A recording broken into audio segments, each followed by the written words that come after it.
예, 아침에 좀 일찍 일어났는데 비가 굉장히 많이 오는데 또 교회 올 때쯤 되니까 좀 약간 좀 수고들더라고요. 그래서 좀 오는 길이 그래도 불편했는데도 또 이렇게 와주셔서 말씀 나눌 수 있도록 함께 와주셔서 감사합니다. 자, 오늘 이사야 4장, 5장을 함께 나누는데요. 5장 끝까지 만약에 못 본다면 내일 또 5장 못 본 부분하고 6장하고 보는데 어쨌거나 달려갈 길을 가는 데까지 가보겠습니다. 자, 죄송합니다. 이사야 4장은 예루살렘에 나타난 평화, 어떻게 보면 마지막에 일어날 그 평화의 모습을 우리들에게 보여주고 있습니다. 4장 1절은요 사실은 내용적으로 볼 때 3장 끝부분하고 같이 이어집니다. 그래서 실제적으로 4장에서 새로운 내용은 2절부터 시작합니다. 2절부터 5절까지 이게 이제 예루살렘의 역사적으로 일어날 평화, 그리고 이 역사적으로 일어날 평화가 또 종말에 일어날 평화. 그런데 여러분 앞으로 우리가 예언서를 보면은 선지자들이 미래에 나타날 일들을 이제 여기서 쉽게 말해서 프리딕트 예언을 하는 거죠. 점치는 거하고는 완전히 다릅니다. 그 나중에 이제 또 있으면 한번 하고요. 말씀을 드리고 프리딕트를 하는데 이게 이중성이 있다는 것을 기억하셔야 됩니다. 무슨 말인가 하면 첫 번째는 선지자들이 프리딕트 예언한 것이 실제적으로 역사적으로 우리가 살고 있는 이 땅에서 이루어질 것이고, 그리고 이것이 마지막 날에 온전히 이루어질 것이라는 이중 예언이 되는 것입니다. 특별히 이제 이스라엘 백성들이 포로로 잡혀다가 돌아오는 모습, 이제 이사야로부터 말라기까지 모든 예언의 메시지가 다 그쪽을 향하고 있는데요. 바벨론 포로를 마치고 돌아올 때에 이 땅에 나타나는 회복된 모습, 그것을 선지자들이 굉장히 많이 얘기합니다. 그 이사야 선지자가 특별히 더 많이 얘기하고 있죠. 그거는 실제적으로 역사적으로 실제적으로 이 땅에서 이루어질 것을 프리딕트하는 것이고, 이것이 또 마지막 날에 이루어질 온전한 것을 이야기하고 있습니다. 그러니까 이중 예언이라고 말을 하는 거죠. 그렇죠? 오늘 이 4장 2절에서 6절도 전형적인 이중 예언에 해당되는 것입니다. 자, 우리가 어제 왔듯이 이사야 3장은 경고와 심판의 메시지였습니다. 그러니까 너희들이 계속해서 이렇게 살았다가는 큰 위험에 당할 것이다 경고를 하고, 이 경고를 무시한다면 큰 심판을 당하게 될 것이다라고 얘기를 했습니다. 그런데 이제 4장 2절부터는 심판 이후에 나타날 하나님의 평화, 예루살렘에 일어날 하나님의 평화를 얘기하는 것이죠. 그러니까 경고, 심판, 평화.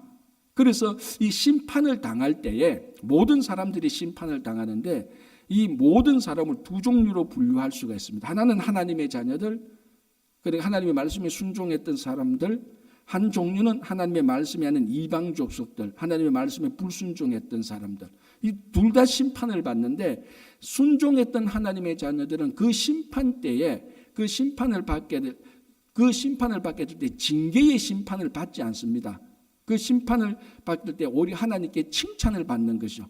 그리고 이제 영원한 평화로 들어가고, 불순종했던 사람은 그 심판을 받게 될 때 징계를 받는 것입니다. 그러니까 좀 어떻게 보면은 의로운 사람이 심판을 받는다라고 말하면 징계를 받는다고 말하는데, 그때는 심판이란 것이 징계의 심판이 아니고 판단해보자는 이런 의미가 있는 것이죠.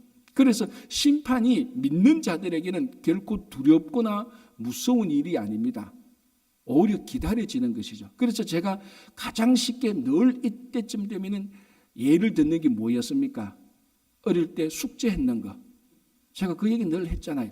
숙제를 다 해가면요, 선생님이 빨리 숙제 검사하기를 바래요. 그런데 숙제를 안 해가면은 하루 종일 공부가 안 돼요. 원래 안 한 공부인데도 빨리 숙제 검사를 하고 수업을 했으면 좋겠는데, 숙제 검사를 안 하니까 하루 종일 학교에서도 늘 불안해요.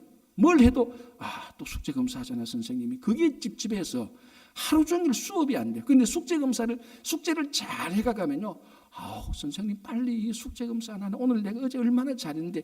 그 숙제 검사하는 게 뭡니까? 심판하는 거잖아요. 그러니까 그 심판을 준비된 사람들은 심판을 오히려 기다리는데, 준비되지 않은 사람은 심판이 늘 두려운 것이죠. 그렇죠? 그리고 이제 그 심판이 다 끝나면은 이제 알곡과 가라지를 가려내듯이 가라지는 지옥으로 알곡은 하나님의 나라로 이제 보내는 겁니다. 그때 나타난 이 하나님의 모습이 바로 4장 2절에서 6절의 모습인데 이것이 또 실제로 이 땅에서 일어나는 일들입니다. 자, 2절 보겠습니다. 4장 2절. 그날에 여호와의 싹이 아름답고 영화로울 것이요. 자, 여호와의 싹이라는 것은 다윗의 가지 이런 의미하고 똑같습니다. 그러니까 메시아, 나중에 나타날 메시아를 의미하는 것입니다. 그죠? 자, 여호와의 싹, 메시아가 아름답고 영화로울 것이다. 당연히 이 땅에 다시 오실 메시아는 정말로 완벽한 아름다움과 완벽한 영광, 글로리 가운데 나타나는 것이죠. 자, 그런데 이 부분이 참 신기한 것은 우리가 어제 특별하게 예루살렘의 여인들, 시온의 딸들에게 징계의 심판을 하는 것을 보았습니다. 그죠? 굉장히 길었죠. 그게 3장 16절부터였죠. 3장 16절부터 3장 26절까지인데요. 이 사람들의 징계받는 특별한 특징이 뭐였습니까? 세상의 모든 장신구들을 다 가지고 와서 자기 몸에 사치를 했습니다. 우리가 듣도 보도 못한 이상한 사치품을 가져와서 자기를 이쁘게 보이려고, 아름답게 보이려고, 세상 사람들에게 존귀하게 영화롭게 보이려고 세상의 모든 장식품을 가지고 다 득지 치장했습니다. 그거 보고 하나님께서 심판을 하면서 너희들의 장식구를 다 해체할 것이다라고 말씀을 했습니다. 자, 그런데 오늘 나타나는 여호와의 싹, 다시 오실 메시아야말로 정말로 뭐라고 말합니까? 아름답고 영화로울 것이다 라고 말을 하죠. 그러니까 시온의 딸들이 이 아름답고 영화로우려고 세상의 모든 장식구를 가지고 득지 붙여보았지만 그것은 다 해체되고 아름답지도 못하고 영화롭지도 못한 반면에 여호와의 싹, 메시아가 나타날 때 그 메시아 안에 시온의 딸들이 진짜로 원했던 아름다움과 영화로움이 나타난다는 것입니다. 자, 우리가 이 세상에서 이쁘게 살고 아름답게 살고 영화롭게 살고 싶죠. 모든 사람들이. 그러나 어떻게 하면은 우리가 영화롭고 아름답게 살 수 있습니까? 보석 반지를 끼고 보석 다이아몬드 그 목걸이를 끼고 그 모습은 좀 이쁘게 보일 수 있겠지만 그런 모습들이 어떻게 보면 어제가 봤던 시온의 딸들이 하는 그런 사치스러운 허영스러운 일입니다. 우리가 정말 아름답고 영화롭기 위해서는 다시 오실 메시아 예수 그리스도를 본받아갈 때 그 안에 있는 아름다움과 영화로움이 우리에게 넘어오는 것이죠. 그래서 이 구절 여호와의 싹이 아름답고 영화로울 것이다 라고 말을 할 때 우리는 별뜻 없이 그냥 읽어가지만 앞에 있었던 시온의 딸들이 간절히 원했던 모습이 바로 이겁니다.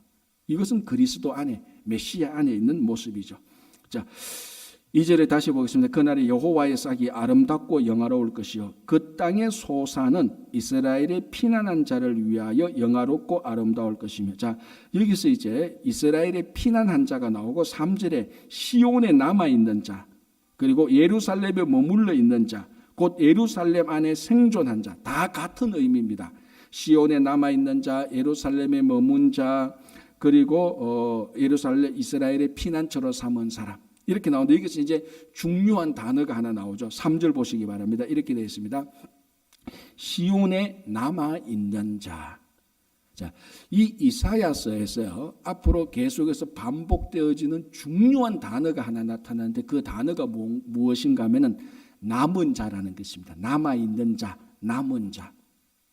그래서 우리가 신학적으로 말하면은 남은 자 사상이라고 말을 하죠. 결국 이 남은 자가 남아있는 자가 다시 회복할 수 있는 하나님 나라를 회복할 수 있는 근거가 되는 것입니다.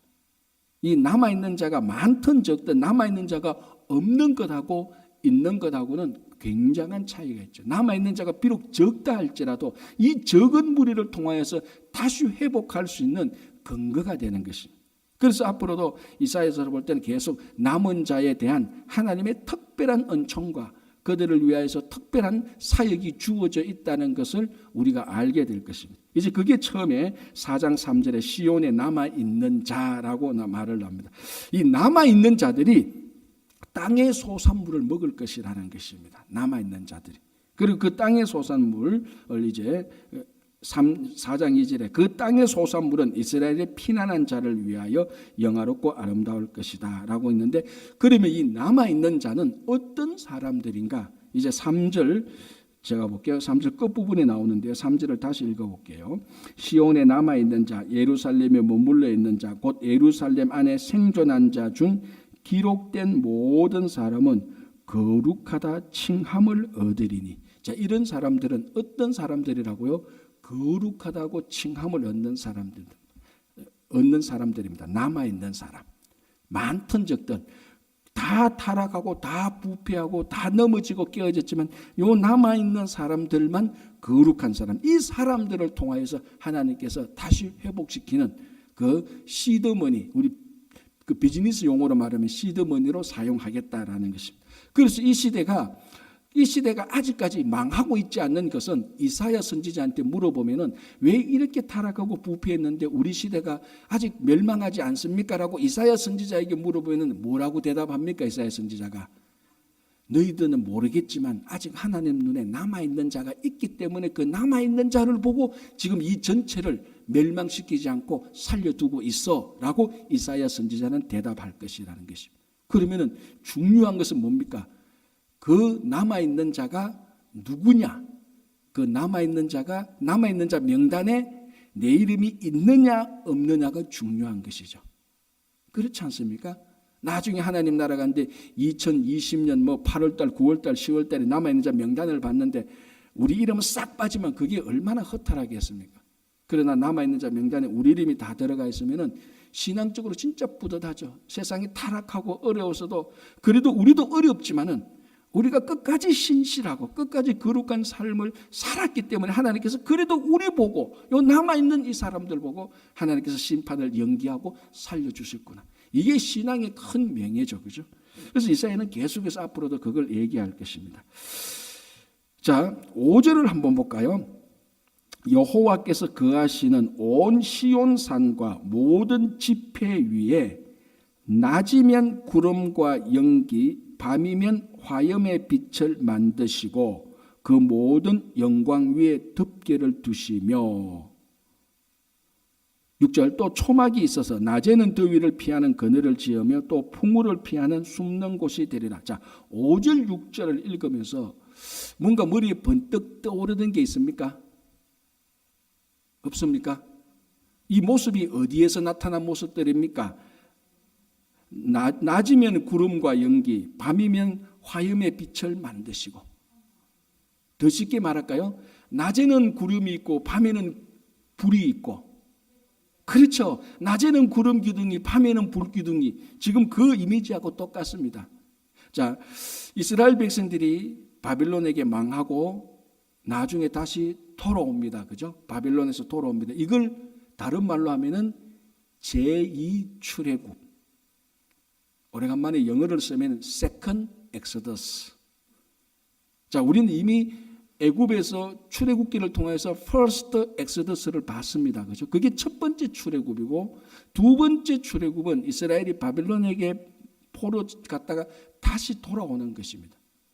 그래서 이 선지서를 보면은 이 두 번째 출애굽에 대해서 굉장히 많이 언급을 하고 프리딕트를 하고 있습니다. 이것이 다시 하나님께서 한 번 더 출애굽시켜 줄 것이다. 그게 바빌론 포로가 끝나고 다시 그 예루살렘이 회복되는 그 모습을 말하고 있습니다. 요거는 잊어버리면 안 됩니다. 여기 좀 여러분들이 이해하기가 좀 어렵다 할지라도 이거는 앞으로 계속해서 나옵니다. 그래서 아까 제가 말씀했죠. 이 4장 2절에서 6절은 두 가지 이중 예언이다. 첫 번째 역사적으로 이루어지는 예언. 뭡니까? 바벨론 포로 됐다가 다시 돌아오는 그 첫 번째. 두 번째는 마지막 심판 날에 이루어지는 평화의 모습이다 말했는데 이 5절 6절을 보면은 역사적으로 실제적으로 이루어진 흔적들이 나타나죠. 너희들이 바빌론, 자, 여기 바빌론이란 말은 없습니다. 큰 이제 5장에 보면은 나중에 자, 한번 보겠습니다. 5장 26절을 한번 보시기 바랍니다. 5장 26절. 또 그가 기치를 세우시고 먼 나라들을 불러 땅끝에서부터 자기에게로 오게 하실 것이라. 보라 그들이 빨리 달려올 것이다. 이게 무슨 장면을 지금 말하는가 하면은 남유다와 예루살렘을 심판하는데 심판의 도구를 외국 군대를 씁니다. 이 외국 군대가 누구죠? 바벨론이죠. 그래서 26절에 또 그가 기치를 세우시고 먼 나라들을 불러, 하나님께서 기치를 세우시고 먼 나라들을 불러, 먼 나라가 누구죠? 바벨론 사람들을 불러 땅끝에서부터, 그러니까 그 바벨론 있는 그 지역이 먼 나라니까 땅끝이라고 표현합니다. 땅끝에서부터 불러 자기에게로 오게 하실 것이로 보라 그들이 빨리 달려올 것이다. 바벨론 군대가 예루살렘을 무너뜨리려고 빨리 달려올 것이다. 그래서 27절부터는 전부 다 예루살렘이 멸망하는 모습을 이제 그 프리딕트 하는 겁니다. 그래서 이거하고 똑같죠. 그리고 난 다음에 망하고 난 다음에 다시 바벨론에서 회복할 것이다. 그게 바로 5절 6절에 첫 번째 이스라엘 백성들이 출애굽할 때 하나님께서 낮에는 구름 기둥 밤에는 불 기둥으로 인도하신 것처럼 두 번째 엑소더스 바벨론에서 오실 때도 바벨론에서 하나님께서 이스라엘을 인도하실 때도 그런 모습으로 오실 것이다라고 예언을 하고 있는 것입니다. 그래서 회복되어서 예루살렘의 평화가 이루어질 것이다. 그러니까 지금 하나님께서는 3장에서는 경고, 심판을 하고 이번에는 그 회복을 얘기하고 있는 것입니다. 그래서 누가 그러더라고, 병 주고 약 주는 것 아니냐? 맞습니다. 병 주고 약 주는 거 맞아요. 경고도 하고 심판도 하고 또 회복시키기도 하고 그런 거죠. 왜 우리 부모님들이 그 자녀들 말 안 들을 때 어떻게 하면 병 주고 약 주잖아요. 때리나 놓고 그 다음에 불러놓고 또 살살 달게요. 그러니까 어릴 때는 모르는데 지금 가만히 보면은 그게 바로 실컷 때려놔 놓고 또 실컷 또 위로하고 병 주고 약 주는 거예요. 똑같은 이스라엘 백성은 말 안 들을 때는 심판을 하고 그걸로 끝나는 게 아니죠. 진짜 부모의 마음은 회복시키는 겁니다. 그 모습이 이제 4장에 나타났고요. 이제 5장에서는 이사야에서의 그 유명한 포도원 노래가 나타납니다. 그게 5장 1절에서 7절까지죠. 5장 1절에서 7절. 이 포도원 노래라고 나오는데 포도원은 이스라엘을 의미하는 것입니다. 이스라엘을 상징하는 것이고 포도원을 가꾸는 농부는 그럼 누구겠습니까? 하나님이죠. 그렇죠? 자, 2절을 한번 보겠습니다. 2절에 이제 다 들어가 있죠. 5장 2절에 이렇게 되어 있습니다. 땅을 파서 돌을 제하고 극상품 포도나무를 심었도다. 그 중에 망대를 세웠고 또 그 안에 술터를 팠도다. 좋은 포도 맺기를 바랐더니 들포도를 맺었도다. 요게 5장 1절에서 7절의 핵심이고 요 5장 2절이 하나님께서 남유다를 바라보는 그리고 앞으로 남유다에서 일어나는 모든 일들의 핵심 문구입니다. 그렇잖아요. 하나님께 농부가 포도원을 하나 가꿉니다. 그리고 자, 5장 1절의 끝부분을 보시기 바랍니다. 포도원이 있으며 심히 기름진 사내로다. 기름진 사내로다. 그러니까 농부가 이제 포도원을 하나 만듭니다. 그 포도를 심어서 열매를 얻으려고. 그래서 땅을 봤는데 기름진 땅에, 그렇죠. 기름진 땅에 해야 되지 않습니까? 기름진 땅에 이 5장 2절 땅을 파서 돌을 제하고 극상품 포도나무를 심습니다. 제일 좋은 포도나무를 심습니다. 그리고 어떻게 합니까? 망대를 세우고 외부 사람들이 포도원 안에 들어와서 오는지 안 오는지 그 보려고 망대를 세우고 또는 뭐 여우가 들어오든지 뭐 늑대가 들어오든지 그 다 와치하기 위해서 망대를 세우고 또 그 안에 술터를 팠도다. 그러니까 이 극상품 포도를 가장 좋은 포도 열매를 맺기 위하여서 농부가 할 수 있는 것은 다 합니다. 열심히 일도 하고 땅도 파고 기름진 땅에 그리고 그 외부에 그 적들이 들어오지 못하도록 다 세팅하고 결정적인 건 뭡니까? 제일 좋은 극상품 포도나무를 심었습니다. 원래대로 하자면은 어떤 포도나무가 열려야 됩니까? 극상품, 그럼요. 좋은 포도가 열매야 되죠. 콩 심은데 콩 나고 팥 심은데 팥 나고 극상품 포도나무를 심었는데 극상품 포도 열매가 맺히고 그거는 초등학교 1학년도 아는 원리입니다. 또 그래 되는 게 맞죠. 심은 대로 거둔다. 그런데 이스라엘에서는 그게 깨지는 겁니다. 보십시오. 극상품 포도나무를 심었도다. 그 중에 망대를 세웠고 또 그 안에 술터를 팠도다. 좋은 포도 맺기를 바랐더니 뭡니까? 덜 포도를 맺었도다라고 말합니다. 농부가 얼마나 기분이 상하겠습니까? 1년 내 농사를 지었습니다. 최대한 자기 있는 거 다 투자해서 극상품 포도 와서 다 심었는데 이게 원래 포도가 8월 중순 정도의 열매가 맺잖아요. 보니까 덜 포도가 맺히는 거예요. 이게 지금 뭘 말하는 겁니까? 남유다를 말하는 거죠. 하나님께서 이 남유다, 그러니까 원래는 이스라엘을 말합니다. 우리 크게 봐서 하나님께서 이 이스라엘에게 하나님 나라의 영광이 좋은 열매를 맺으려고 저 갈대아 우르에 있는 아브라함부터 선택해가지고 아브라함, 이삭, 야곱, 요셉을 해서 애굽에 갔는 거 400년 있다가 또 출애굽해가지고 가나안에 데리고 와가지고 광야에서 훈련시켜서 가나안에 데리고 와가지고 이방 족속들 쫓아내고 사울을 왕으로 세우고 또 다윗, 솔로몬하고 이렇게 다 했는데 지금 보니까 그만큼 이렇게 농부가 정성을 키웠는데 지금 북이스라엘은 이미 최악의 포도 열매를 맺어서 이미 농부 있는 하나님께서 그 북이스라엘의 포도원은 이미 다 문 닫아버리고 다 찍어서 버리고 이제 남아있는 요 남쪽 유다 요 포도원에도 극상품 포도를 맺기를 바랬는데 지금 되어가는 이사야 선지자가 되어가는 꼴을 보니까 들포도 열매들이 나타나기 시작한다는 것이. 그래서 여기서도 계속 들포도 열매가 나중에 맺히니까 하나님께서 결국 이것도 문 닫는 거죠. 바빌론을 데리고 와서 다 문 닫아버리는 거예요. 여기 지금 5장 2절 극상품 포도나무를 심었는데 들포도가 맺혔다. 이게 남유다의 말을 하는데 이게 어떻게 보면은 오늘날 우리들의 모습하고도 똑같습니다. 하나님께서 남유다 사람들, 유다 사람들, 아니 크게 말해 이스라엘 사람들이 하나님의 자녀처럼 살기 위해서 하나님은 줄 거 다 했습니다. 그렇죠. 하나님께서 의식주 매일매일 줬습니다.